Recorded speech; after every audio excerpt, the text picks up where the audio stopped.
Olá, esse é o segundo vídeo tutorial da série. No vídeo passado montamos esse personagem que tem movimentação básica, e nesse vídeo faremos diferentes jogadores conseguirem entrar e jogar nosso jogo. Primeira coisa que vamos precisar é criar uma nova cena. Esse será nosso menu básico, terá apenas o botão de criar e entrar no servidor.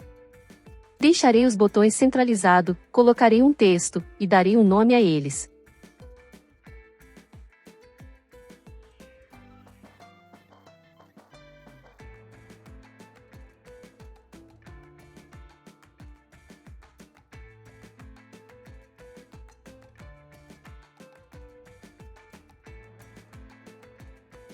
Salvarei a cena na pasta principal e anexarei um código para ela.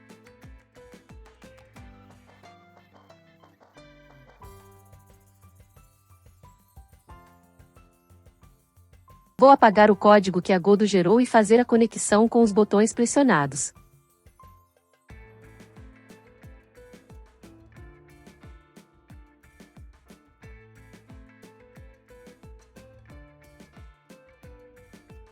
Agora criarei um código chamado Networking. Esse código será responsável por executar comandos fundamentais do mundo multiplayer. Preciso que esse código esteja sempre em execução. Para fazer isso, irei colocar ele na lista de autocarregamento da Godot. Agora que vamos começar a trabalhar com a conexão de jogadores, tem alguns assuntos que preciso explicar. Para realizar a conexão entre diferentes jogadores, nós precisamos do endereço do servidor e da porta usada. O endereço é chamado de IP. Todo o aparelho conectado à internet tem seu endereço IP, e é por meio dele que é possível trafegar dados, e é por meio dele que a internet sabe o destinatário dos dados que ela está entregando. O conceito de portas é mais simples. Nós temos o endereço, mas pense que esse endereço tem várias portas, e essas portas estão em uso por diferentes aplicativos e serviços. Para manter a troca de dados pela conexão, nós abrimos uma nova porta. Agora, para estabelecer a conexão de rede, nós vamos precisar de criar um peer. Esse par pode ser cliente ou servidor.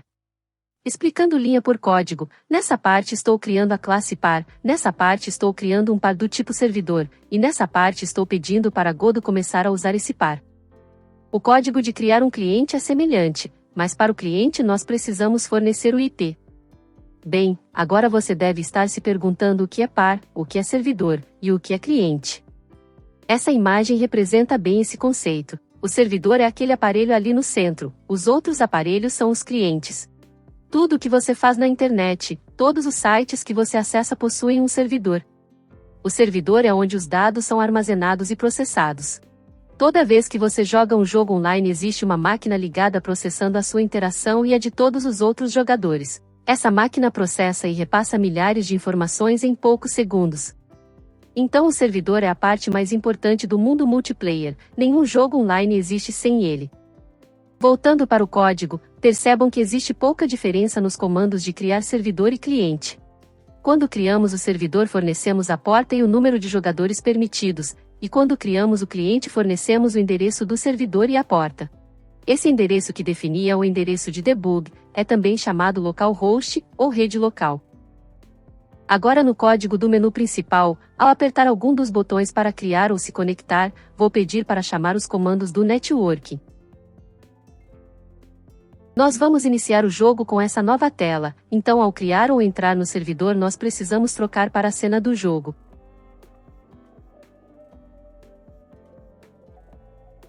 E agora removerei a cena jogador do cenário. O processo de gerar os jogadores vai ser gerenciado pelo servidor. Nós também adicionaremos um novo elemento da Godot chamado Multiplayer Spawner, que vai nos ajudar a colocar os jogadores. O Multiplayer Spawner faz a autorreplicação de cenas para os clientes, basta informar quais cenas queremos replicar. Nesse caso, escolhi o personagem. Vamos agora para o nosso personagem e adicionar outro elemento, o Multiplayer Synchronizer. Esse elemento é responsável por manter as propriedades das cenas atualizadas para todos. Nesse caso, estou optando por manter a posição e rotação do nosso personagem atualizadas.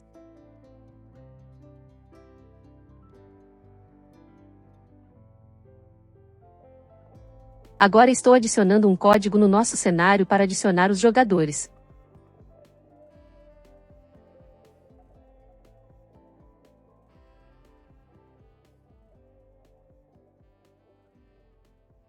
Apenas o servidor irá precisar instanciar o personagem. Para os clientes, o processo de replicação será feito pelo Multiplayer Spawner. Assim que nosso cenário inicializar, estou pedindo para invocar esse comando, caso seja o servidor. Esse comando será o responsável por instanciar os personagens no servidor. Preciso também que o servidor identifique quando um novo jogador se conectar. Criei esse sinal justamente para isso. Nessa parte estou fazendo a conexão com o evento de novo par conectado. Esse evento traz para nós o identificador de rede do novo par. Então eu faço uma emissão do sinal para que o código do nosso cenário possa adicionar esse novo jogador. Voltando para o código do cenário, irei conectar o sinal que criamos com o spawn. Com isso, toda vez que o servidor receber uma nova conexão, o evento spawn será chamado com o identificador de rede do novo cliente. Agora precisamos fazer o código de spawn. Estou carregando o personagem, criando uma cópia, alterando o nome e adicionando ao nosso cenário. Um detalhe: é obrigatório que o nome seja alterado antes do comando de adicionar filho. Assim que o objeto é adicionado como filho do cenário, o Multiplayer Spawner identifica a alteração e dispara os comandos para que seja atualizado aos clientes. Portanto, se o nome for alterado depois, a Godot irá gerar erro. Bem, já está quase finalizado para testes. Temos uma questão para resolver. A cena personagem possui o código de movimentação que faz a leitura das teclas e do mouse. Considerando que existam duas cenas personagens, como a Godot saberá qual eu vou controlar? E é aí que entramos no conceito de autoridade de rede.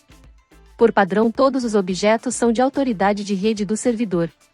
Já do lado do cliente, apenas o próprio personagem é de sua autoridade. Nesse formato que estamos trabalhando, o servidor também é cliente, ele também tem seu personagem e também joga.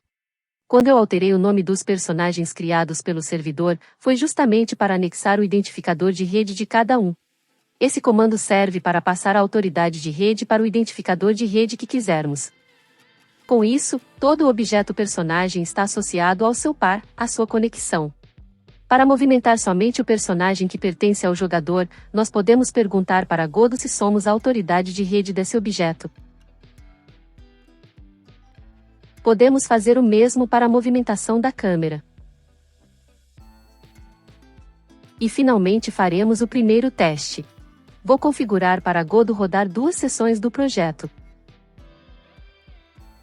Também vou alterar a cena de inicialização.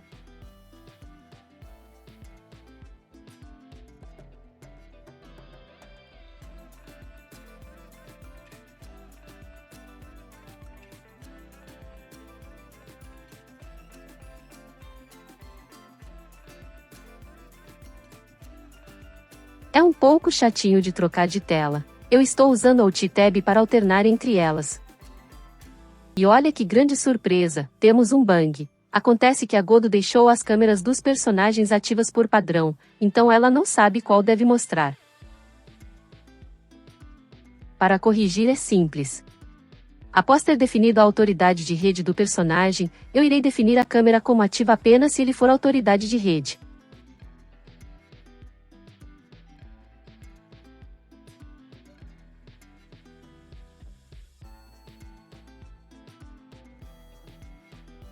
Como os dois personagens estão sendo adicionados na mesma posição, acaba tendo esse problema de física. No próximo tutorial nós resolveremos essa questão, testaremos em um dispositivo diferente, e veremos chamadas remotas. Não esqueçam de curtir, comentar e compartilhar. Até mais!